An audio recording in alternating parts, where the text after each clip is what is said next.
Hello. Happy New Year. Um, Said I was going to make more videos in the new year more consistently. And here's my attempt at that. I hope everybody is okay. Hope you are safe. There's fires on one side of the world and ice freezing temperatures and sleet on the other. So today I'm going to talk to you about planes, pull-ups, and peeing. As we discussed in the last video, I'm using the wheelchair solely now. And I plan on flying. Well, I have flown in the wheelchair already, but not the distances that I'm planning on flying. So in order to do that, if I'm going to fly, like, let's say to Hawaii, let's just use that as an example. I can't get up while on the plane and use the bathroom. I think the Hawaii flight was like an 8-hour flight, if I'm not mistaken. I can't remember. I went a few years ago. But I can't get up and go to the bathroom because what happens is I go in a wheelchair to the gate.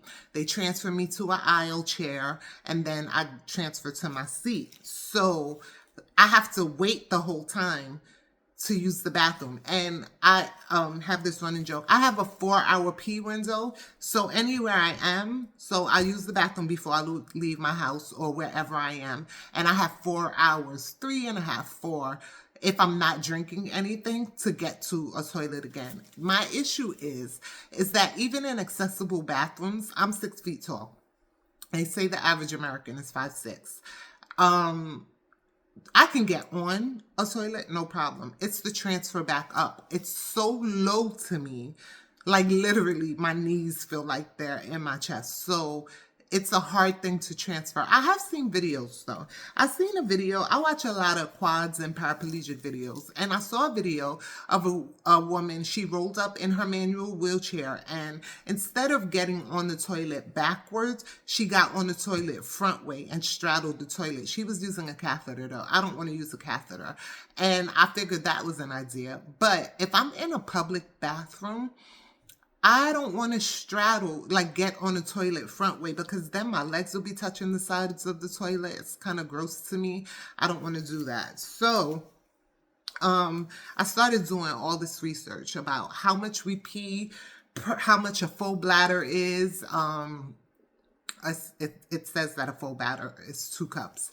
And how often you should be peeing a day. They say 6 to 7 times if you're drinking enough water. I don't ever drink enough. I'm pretty sure of that. So, and then how much can a pull-up or adult diaper hold? They have adult pads. Like, I went down this rabbit hole of all this stuff. So I'm just going to show you a couple of things. So I got these from a place called Neighborhood Market, I think, or Better Market or somewhere. These, after I was Googling forever, were the ones that held the most. This holds 6 cups of urine, but this is very not attractive, and it's for overnight. Now, my issue with these is when you're pulling them up, the waist rips. But Rachel and I did the test. We just got a cup, measuring cup of water and filled this, and this actually held. It actually held 6 cups.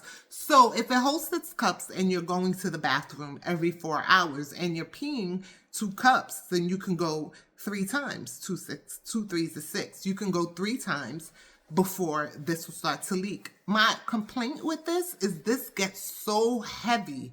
Like heavy. When we were lifting it, I was like, oh my gosh. And the thing expands. And these are supposed to be for overnight. So these were an idea to go on the plane. Then I got these because I was like, these big white underwear, but nobody's gonna see them. You'll have pants on. So then I got these. These are the sister to these, and these are for daytime.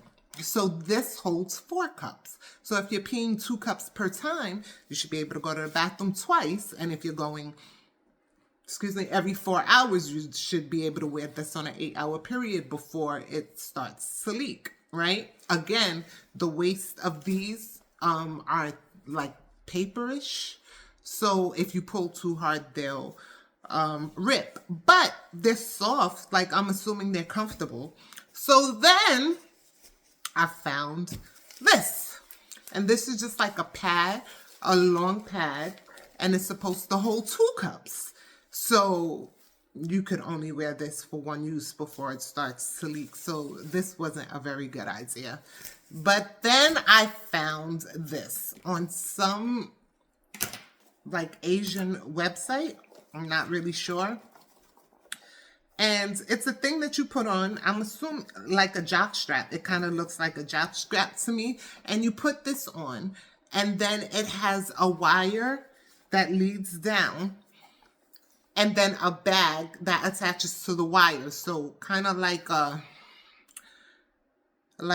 catheter, like if you've ever been in a hospital and gave you a catheter like that, but it's external. So you put this on, and then this covers your waist, like you put it on like a jock strap, and then it'll leak out into the bag. My problem with this is good if you're not mobile. I move around too much. Like, I get up, I transfer, I do too many things. So that's not a good thing for me. But something has to give. Unfortunately, you can't go to the bathroom on planes. It's not even big enough if you're walking. Like, I've been in a billion airport bathrooms. It's really small. So it's kind of like an annoying thing, but you want to go and travel. So you have to figure out, a bunch of people just wear the pull-ups.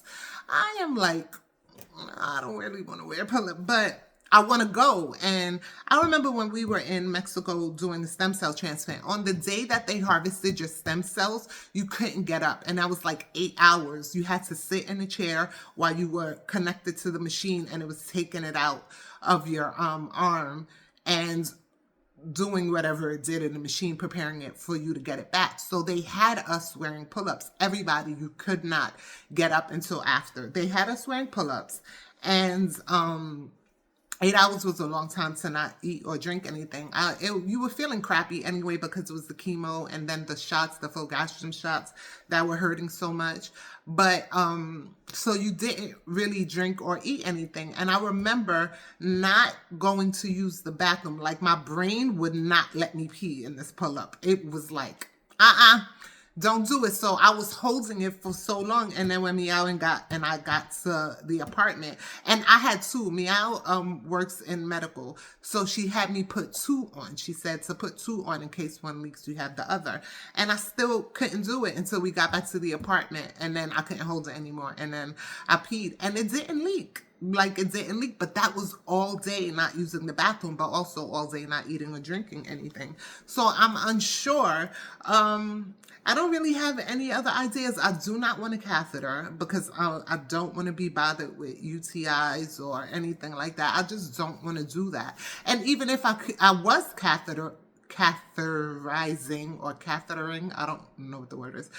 I can't get to the bathroom on the plane to catheter anyway. So it's still what it makes sense to do. So yeah, these are the things that you have to think about that people don't normally think about. People are like, well, why don't you want to go? And I'm like, I got a 4-hour pee window, and I don't, even when I'm leaving to go do something, like, I know if I'm going to see a concert or anything like that. When I went to see a concert this summer, I bought a commode in the back of my car because my car, it's missing the middle. So I have a ramp that comes out and it's missing the middle. So I put the commode there, transferred, peed, had my wipes and everything, transferred back, and went to the concert. And it was no problem because I was in my car. My car is tinted. You can't see in the back anyway.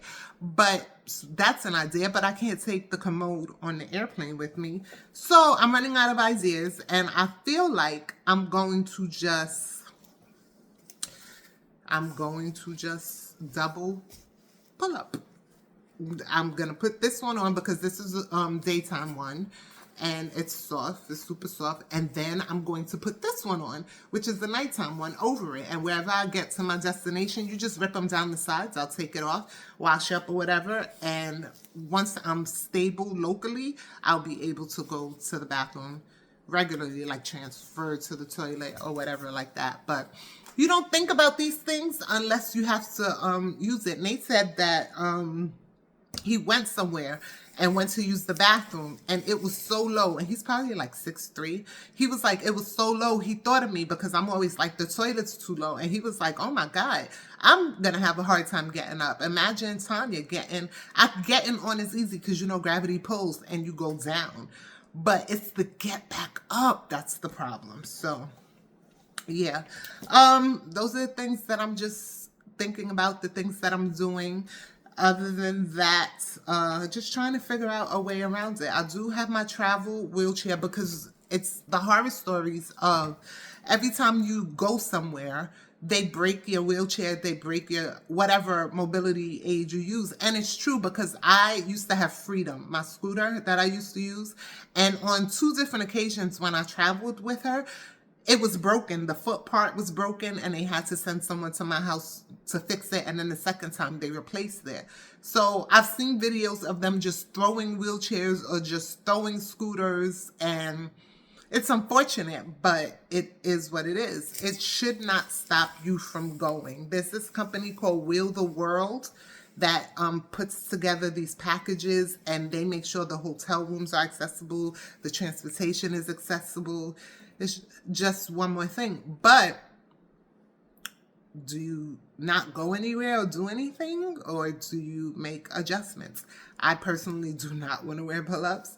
I didn't even really want to talk about it, but because it's kind of embarrassing. But then I'm thinking, what am I embarrassed for? I didn't like, it's nothing that I've done. It just is. So as opposed to being embarrassed, let's do some research. Let's figure it out, and let's do the science project and pour water in a pull-up and see how it'll fit or how it works. The point is to live your life and adjust whatever you need to adjust and keep it pushing. So I just wanted to share that with you guys. If anybody has any idea or does something different or knows something different, let me know. It's one thing that I can be in my car and I have a few commodes. I could take a commode, and I have commode bags and baby wipes and all of that stuff, and I can use the bathroom in the back of my car and then go back out and do whatever I was doing. I can do that, but it's another thing when I want to fly far and I'm going to be gone for a while. And another thing is it's hard to find flights without layovers, especially if you're going a certain difference. So I'm going to have a 3-hour layover, and then I'm going to have a 5-hour flight. Like, so you have to do something. I don't drink, and I've seen other people's videos where they talk about this. They dehydrate themselves. So the day before, you stop drinking at like 1, and then you don't drink the whole day you travel. And that kind of sucks. But what else are you going to do, you know? So if you have any other ideas, or you have any advice, or you do something different, or you know somebody that does something different, let me know. I'm open to try it. That's it. Just a quick video about planes, pull-ups, and pee. The things you got to think about, I swear. I hope you guys are having a great day. Stay warm and stay safe. We'll talk soon. Bye.